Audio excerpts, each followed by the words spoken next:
Estamos aqui para mais um programa Fenômeno UFO pela TV Mundo Maior.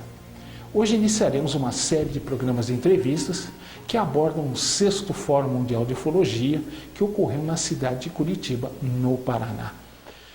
No programa de hoje estaremos trazendo a entrevista do ufólogo e responsável pela revista UFO, Ademar Gevaert. Então vamos conferir a sua entrevista, onde ele aborda os múltiplos aspectos da ufologia. Vamos conferir. Gevaert, você falou em contatos a nível internacional, né? E isso, você sabe que abre muito os horizontes, né, do pesquisador. Você conhecer outras culturas, outras metodologias. Pergunta que eu te faço: como é que você situaria a ufologia brasileira, a pesquisa ufológica brasileira, em relação às demais praticadas em outras partes do mundo? Olha, Ricardo, eu conheço a ufologia de alguns países em profundidade. Por exemplo, a chilena, a americana, a canadense, a mexicana, a italiana, por ter amigos nesses lugares, a australiana, a inglesa, por ter amigos, por ter viajado muito. Eu estou viajando sempre para fazer palestras sobre ufologia há 20 anos.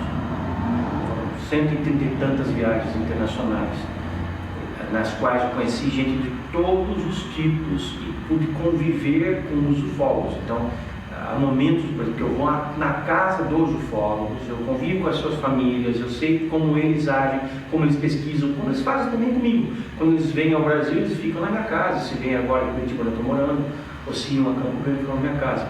Isso é uma abertura assim, fascinante, porque você começa, por exemplo, para te dar um exemplo, a saber como pensam um Colin Andrews, um Stanton Friedman, um Michael Hesman, um Clancy McKay, o Roger Lear, que são pessoas que se tornaram amigos e que antes eram ícones, e que você vê que são pessoas de carne e osso e que têm interrogações muito semelhantes às suas sobre esse assunto. E você tem as suas, eles têm as deles, e a gente senta e discute, debate. Quantas vezes passamos noites nos lugares mais incomuns que pode haver tratando desse assunto? E a conclusão que eu tive, por exemplo, da posição da ufologia brasileira com relação ao mundo, tá? A casuística da ufologia brasileira, isso é notório, isso é reconhecido internacionalmente, é uma das mais ricas. Mas não só isso, isso é básico, todo mundo sabe, já desde os anos 50 e 60, para os próprios ufólogos internacionais, reconhecendo que o Brasil é um, entre aspas, celeiro de discos voadores. Mas o fato é que não só a nossa casuística é rica, como também nós temos uma pureza no nosso repertório ufológico. Isso é pouco notado pelos pesquisadores. O que significa essa pureza? Por exemplo, se você conversar com um americano que tenha acabado de ver uma nave, digamos ontem, numa rodovia qualquer, na Califórnia, e se você conversar com um brasileiro do interior de São Paulo, de Minas, que tenha acabado de ver uma nave, digamos anteontem, e observar os detalhes dos dois, você vê a pureza dos detalhes dados pelos brasileiros. Sem fantasia, high-tech, sem elucubração, sem nada. São descrições, depoimentos límpidos. E isso se repete também, como, por exemplo, na Argentina, no Chile, no Peru. Olha, o Peru hoje contribui com uma casuística expressiva em nível mundial. Também no Equador e em alguns lugares da América Latina. Agora, você vai para a América do Norte, há uma quantidade tão grande de intoxicação ufológica, quer dizer, tantos sites sensacionalistas, tantas publicações sensacionalistas, tantos programas, tem hotlines 0800, 0900 em que se fala sobre esse assunto, que é difícil você obter uma informação ufológica a partir de um registro recém-ocorrido límpido. Essa informação normalmente vai vir já com algum tipo de contaminação. E o que exige que os ufólogos de lá tenham um preparo maior. Eles precisam saber aplicar os filtros necessários para entender o que está por trás do que foi descrito. Porque a pessoa vê algo do céu, emenda com aquilo que ela acha que viu, com aquilo que disseram para ela que ela viu, ou que acharam que ela tivesse visto, e ela mistura tudo aquilo e te joga aquela informação. Isso acontece no Brasil também, mas numa escala imensamente menor. Então, nesse aspecto, se você for ver por esse ponto de vista, as ocorrências brasileiras não são mais ricas e mais límpidas, e os ufólogos brasileiros eles são mais talentosos para lidar com elas do que os ufólogos norte-americanos. Eles são muito sistemáticos, ou de alguns outros países aí. Eles são muito sistemáticos, são muito competentes, são muito detalhistas, mas também entre eles, as suas comunidades ufológicas há uma certa contaminação, enquanto no Brasil é uma coisa mais límpida. E quando eu estou falando de ufólogos brasileiros, eu não estou necessariamente falando daqueles que são considerados, vamos dizer, os líderes no segmento. Eu estou falando de pessoas anônimas até, que estão lá em Cianorte, no Paraná, ou lá em Ijuí, no Rio Grande do Sul, ou lá em Manacapuru, no Amazonas, que também, individualmente, por uma razão pessoal, coletam dados ufológicos, descrevem os fatos, fazem análises. E esses relatos, quando também chegam até nós, essas pessoas são todas leitoras da UF, quando mandam para a gente fica impressionado de ver a clareza, a singularidade do seu trabalho. Um trabalho abnegado, que eles fazem por uma razão pessoal, para obter resposta do fenômeno. Como nós estamos comentando, o Brasil é um país de dimensões continentais. O ufólogo brasileiro, em termos financeiros, não é um dos mais bem dotados do mundo. Certamente não. Então, eu pergunto para você, Gilberto, será que essas dificuldades todas não levam ao ufólogo brasileiro a desenvolver essa versatilidade, esse jogo de cintura, né, para que a pesquisa ufológica surpreenda os ufólogos de outras partes do mundo? Em parte isso aí é o talento brasileiro, que é reconhecido em todas as áreas. Por exemplo, você pega os Estados Unidos, vai para os Estados Unidos, por exemplo, uma pessoa de um país vizinho, de outro, etc. E um brasileiro. O brasileiro é geralmente o cara que se sai melhor lá, porque ele é versátil, ele é capaz de fazer qualquer tipo de trabalho lá, muito mais rapidamente do que as pessoas dos outros países, ou até muito mais rapidamente que os próprios americanos. Se você for levar isso a uma condição global, você vê que o ufólogo brasileiro é muito talentoso. Eu acho que se compara a ele o ufólogo argentino e o australiano, porque também são países relativamente grandes, e o argentino guarda uma similaridade com o trabalho que fazemos aqui. É muito próximo a metodologia que eles desenvolvem lá, da metodologia que nós temos aqui. E o australiano também é eufórico com a sua pesquisa, com o seu trabalho. Na Europa, a ufologia é um pouco estancada, um pouco teórica, eu diria até muito teórica. E há países em que não tem ufologia nenhuma. Bom, na América Latina também tem, no Paraguai, a exceção de alguns grupos místicos, não há mais nada. Né? Na Europa, tem países lá, por exemplo, a Bélgica, a ufologia da Bélgica está muito atrasada, a francesa está boa, a alemã é quase inexistente. Antes de irmos para o nosso primeiro intervalo, vamos para o nosso quiz de hoje. Como ouvimos, né, o ufólogo Ademar Gevaert traçou um paralelo entre a pesquisa ufológica e os ufólogos estrangeiros e a pesquisa e os ufólogos brasileiros. Mas vamos aproveitar justamente essa abordagem para falarmos do nosso quiz de hoje. O projeto Star Wars, ou Guerra nas Estrelas, foi um projeto americano que tinha como objetivo inicial, alternativa A, combater os extraterrestres, repelir um ataque nuclear ou descobrir arquivos ufológicos secretos. Se você prestou bem atenção na entrevista do Ademar Gevaert, você já vai ter uma pista da alternativa correta. Agora nós vamos para o nosso primeiro intervalo, já retornamos já com mais Fenômeno UFO.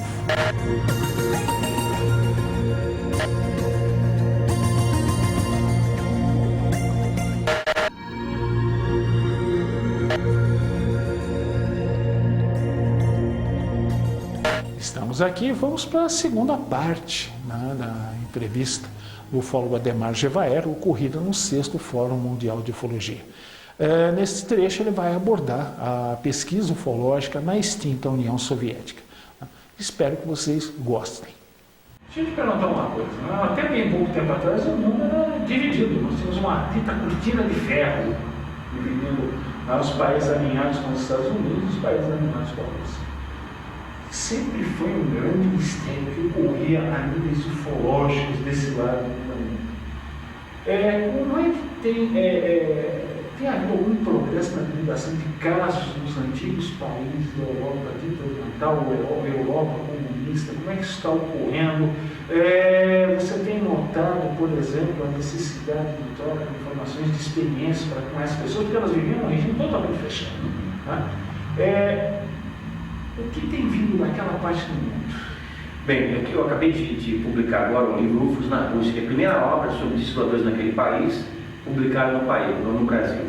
Era para sair com 320 páginas e como houve uma abertura ufológica durante o processo de produção da obra aqui no Brasil, houve essa abertura lá na Rússia, nós acabamos incorporando mais 68 páginas, saiu com 388.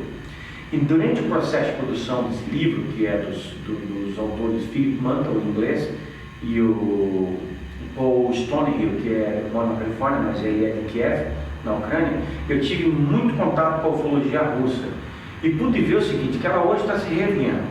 Como quase tudo nos países da antiga cortina de ferro, especialmente a Rússia, que é o maior de todos, e também a Ucrânia, etc., da Polônia, como quase tudo lá, depois que houve a queda do muro, houve um desfacelamento da sociedade. Por exemplo, documentos secretos da KGB, documentos secretos dos determinados governos daquela região, passaram a ser comercializados, inclusive na internet, para os russos sortudos que tiveram acesso a eles. Filmes, fotos, papéis, documentos, e hoje ninguém vai saber onde está isso. Há uma suspeita de que os próprios ex-militares que depois se arvoraram em algumas áreas do poder desse país tenham comprado esse material, mas sem apresentarem a sua identidade como os compradores. Então isso fez com que houvesse um desfacelamento de dados lá, que depois, mais ou menos, calma, a situação se acalmou, deu então a origem a uma ufologia que é a ufologia de raiz, que são aqueles ufólogos que durante o regime eram oprimidos, que não tinham naquela ocasião recursos, nem continuam não tendo até hoje na sua maioria, são trabalham com muita dificuldade, até mais que os ufólogos brasileiros lá na Rússia, e esses ufólogos foram construindo uma estrutura que é hoje a ufologia russa, a ucraniana, a polonesa, a tcheca e por aí vai, que inclusive na Croácia e em Montenegro há hoje ufologias relativamente sólidas.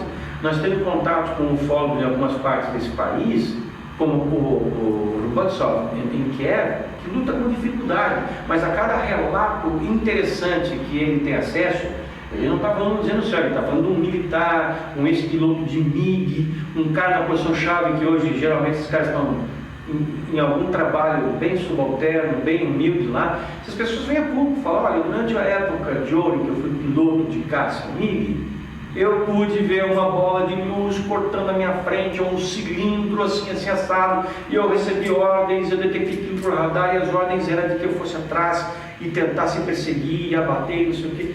Esses depoimentos pipocam aqui e ali na Rússia hoje. Não são muitos, mas eles pipocam, porque a geração que participou disso, a queda do muro de Berlim vai completar 20 anos, né? A geração que participou disso, naquela época, já tinha os seus 50, 60, então ele já está com os seus 70, 80, por aí vai. A gente já está descansado em casa, a gente quer falar, mas ainda tem alguns que vão e falam. É assim que está surgindo uma quantidade grande de informações sobre UFOs na União Soviética.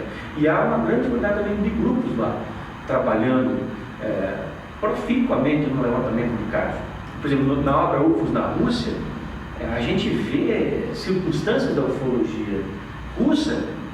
Quando eu falo Rússia, eu me refiro a toda aquela região, os antigos países da União Soviética, da cortina de ferro.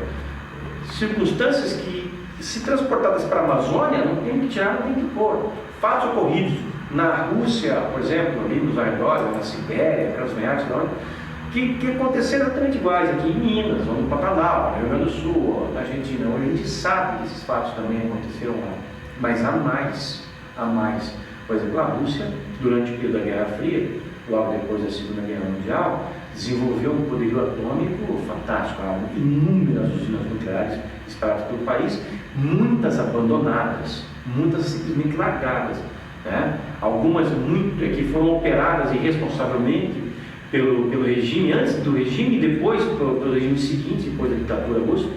Por exemplo, em Voronezh, algumas outras usinas também tiveram problemas, acidentes nucleares, e em todas as circunstâncias nós tivemos UFOs sobre elas.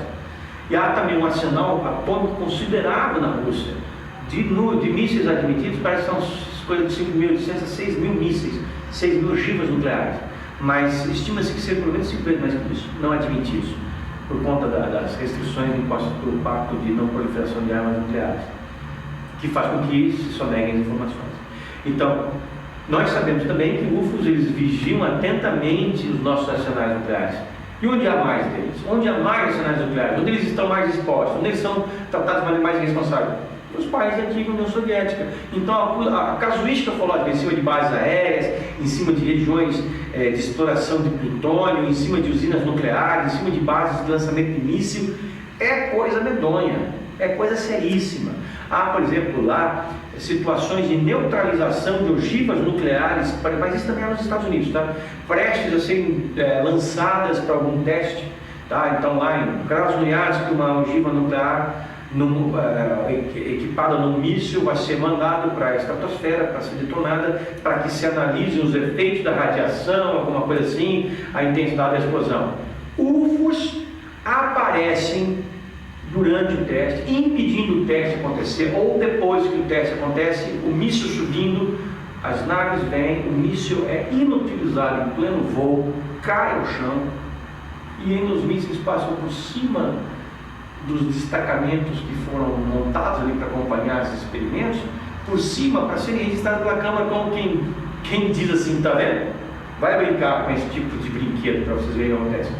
Esses depoimentos estão nesse livro, coisa muito séria mesmo. Então, nesse aspecto, a ufologia russa é mais pesada que a ufologia brasileira. Já abduções não são tão comuns lá quanto são aqui. E os avistamentos, claro, esses acontecem em qualquer lugar do mundo. Como vocês viram, né, a problemática, né, da pesquisa ufológica na Rússia continua até os dias de hoje. Mas vamos fazer um convite. Filie-se ao Clube Amigos da Boa Nova 0812 1838, você estará nos ajudando, né, através de uma pequena mensalidade. Em troca, você terá uma série de benefícios, como eventos exclusivos, descontos em livros, eventos exclusivos, né, que você gozará de descontos como associado do Clube Amigos da Boa Nova. 0812 1838, e você vai ser gentilmente atendido pelas simpáticas moças do Clube Amigos da Boa Nova. Agora nós vamos para o nosso segundo intervalo, já retornamos com a resposta do quiz e a resposta também dos e-mails de hoje. Então, até já.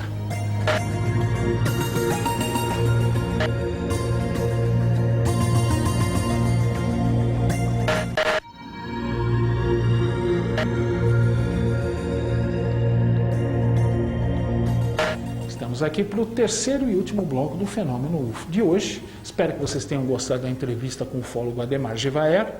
Agora nós vamos para a resposta do nosso quiz de hoje e aos e-mails dos nossos amigos telespectadores.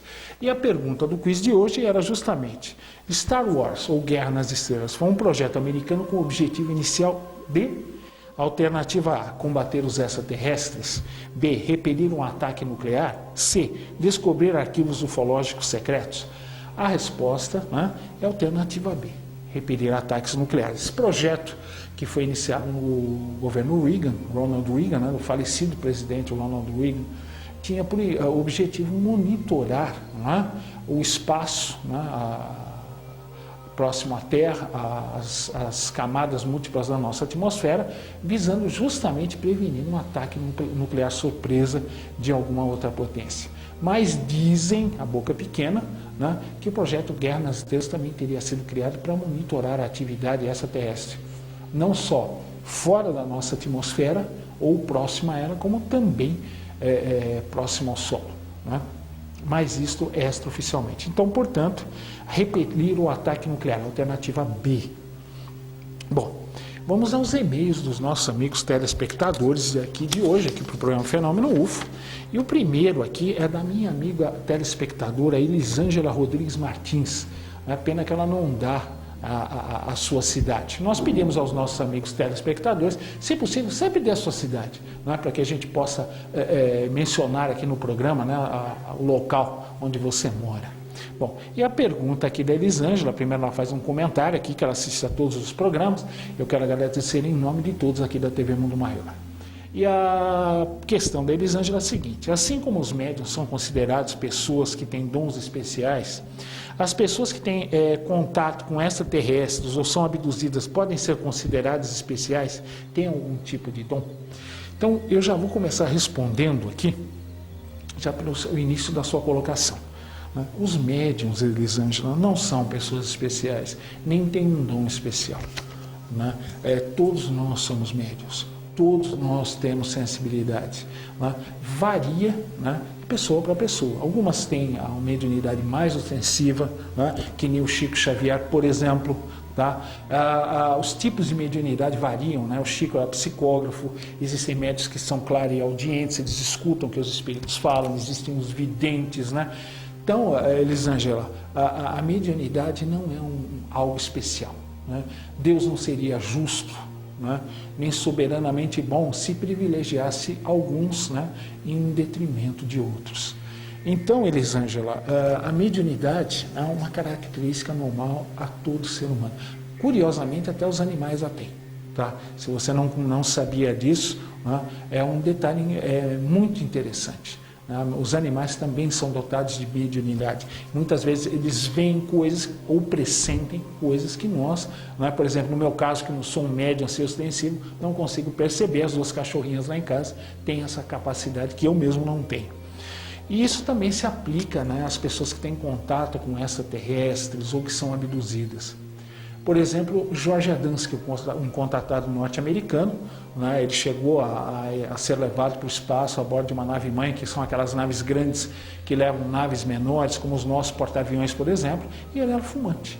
Era uma pessoa absolutamente normal, ele era astrônomo amador e fumante inveterado.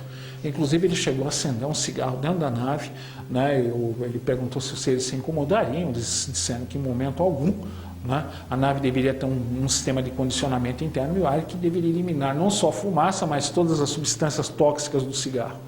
E eles comentaram algo interessante. Eles falaram para o George Adamski que dentro das civilizações que eles tinham contato, a humana era a única que tinha aquele hábito peculiar do cigarro, de fumar. Né? Isso é só um exemplo. Né? Existem pessoas que bebem moderadamente, tá? São pessoas normais como nós e acabam tendo contatos com UFOs, sendo abduzidas. Então não existe um dom, não existe dieta para você ter contato. Tá? Pessoas que foram abduzidas comiam carne, tá? Não tinham esse tipo de alimentação vegetariana, por exemplo. Então não existe dieta, né? Existem outros critérios. Eu não poderia te dizer qual, porque quem estabelece esses critérios são eles. Eu não sei, por exemplo, se existiria algum tipo de contato fortuito por sorte. Né? Em muitos casos nós sabemos que as pessoas que são contatadas aqui, por exemplo, são seres dessa espécie que no momento estão encarnando aqui, viu, Elisângela? Tá? Isso é só um exemplo. Né? Alguns são conscientes disso, outros não. Tá? Então eles têm muitos, apesar de serem espíritos dessa civilização que vem até aqui, eles chegam a sofrer traumas, como um ser humano já encarnado aqui no nosso planeta. Né? Ele perde aquela memória, então ele tem um choque como se nunca os tivesse visto. Tá bom, minha amiga? Então é a resposta que eu posso te dar. Não existe um dom nem nada de especial para que você tenha um contato ou você passe por um processo de abdução. Né? Se existe algum critério, né, eu não poderia te dizer, porque esse critério seria estabelecido e seguido por eles. Né? E nós não temos um contato a esse nível para poder te dar essa resposta. Tá bom, minha amiga? Então, espero ter te ajudado. Qualquer coisinha nós estamos à sua disposição. Entre em contato com a gente novamente. Tá bom, Elisângela? Então, um beijo no coração. Obrigado pela sua audiência. O segundo e-mail aqui é do meu amigo Afonso Nogueira, de Mogi das Cruzes, né, aqui pertinho de São Paulo, 59 quilômetros, se eu não me engano, no Vale do Paraíba. E a pergunta que ele faz é se as naves seriam feitas de algum material metálico, qual o tipo de combustível que eles usam. Realmente, meu amigo Afonso, elas são metálicas sim. A maioria dos casos existem que são naves metálicas, elas refletem intensamente a luz solar. Algumas, viu, Afonso, são semimateriais, não seriam um metal como nós a conhecemos. Tá? Seria algum tipo ou outro de material que a gente está muito além do conhecimento humano. Combustível, meu amigo, Bob Lazar falou num elemento 115, que seria o combustível dessas naves. Seria um elemento que estaria além da nossa tabela química normal. Mas a princípio que eu posso te falar é isso. Né? Na maioria dos casos, essas naves são feitas de algum tipo de metal. Né? Já o tipo de combustível, meu amigo, essa resposta, se algum dia alguém descobrir, né, vai ficar rico, milionário, né? Porque com certeza, né, seria feito todo um trabalho em cima desse conhecimento aqui no nosso planeta. E antes de encerrarmos o nosso programa de hoje, né, nós vamos dar uma dica. Né? Quando você quiser entrar em contato conosco, sugerir uma pauta de programa, ou tiver uma dúvida, crítica ou sugestão, entre em contato conosco, é muito fácil. É só você acessar o site aqui do programa, que é Fenômeno UFO, né? @tvmundomaior.com.br. Vou repetir, Fenômeno UFO, @tvmundomaior.com.br. Você entra direto em contato conosco aqui. Então, queria desejar uma ótima semana a todos, um beijo no coração e até o nosso próximo encontro semana que vem com mais um Fenômeno UFO. Um abraço e até lá.